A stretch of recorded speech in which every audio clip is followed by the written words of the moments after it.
एक बार की बात है, एक छोटे से गांव में राम नाम का एक किसान रहता था, जिसके पास जमीन का एक छोटा सा टुकड़ा था। वह एक मेहनती और ईमानदार व्यक्ति था, जो अपनी आजीविका के लिए जमीन पर निर्भर था। एक साल भयंकर सूखे के कारण उनकी फसल खराब हो गई और उनके पास बेचने के लिए लगभग कुछ भी नहीं बचा था। राम व्याकुल था और नहीं जानता था कि क्या करे। उसके पास भोजन खरीदने के लिए पैसे नहीं थे और उसका परिवार भूखों मर रहा था। उसने हार मान लेने का मन किया और उसे विश्वास हो गया कि गरीबी और दुख का जीवन उसकी किस्मत में लिखा है। एक दिन उसने खेतों में घूमते हुए देखा कि एक चींटी अनाज का एक टुकड़ा ले जाने के लिए संघर्ष कर रही है। चींटी ने कोशिश की और कोशिश की, लेकिन वह अनाज नहीं उठा सकी और वह बार बार नीचे गिर गई।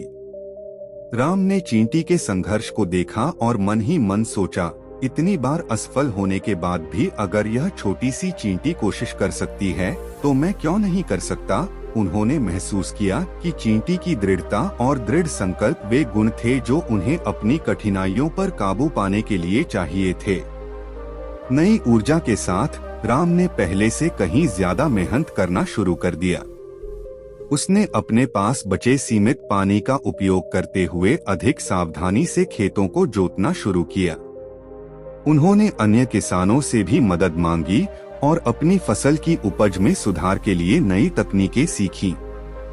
चुनौतियों के बावजूद राम ने कभी हार नहीं मानी।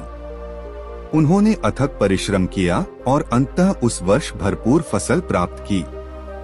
वह अपनी फसल अच्छी कीमत पर बेचने में सक्षम था और उसका परिवार अब भूखा नहीं रहा। राम ने सीखा कि कठिन समय आएगा और चला जाएगा, लेकिन कोशिश करते रहना और कभी उम्मीद नहीं खोना महत्वपूर्ण है।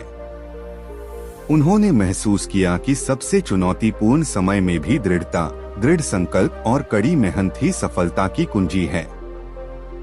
अंत में राम और चींटी की कहानी हमें सिखाती है कि कठिन समय जीवन का एक हिस्सा है, लेकिन यह महत्वपूर्ण है कि चलते रहो और कभी हार मत मानो। दृढ़ता, दृढ़ संकल्प और कड़ी मेहनत ऐसे गुण हैं जो हमें किसी भी बाधा को दूर करने में मदद करेंगे, चाहे स्थिति कितनी भी कठिन क्यों न हो।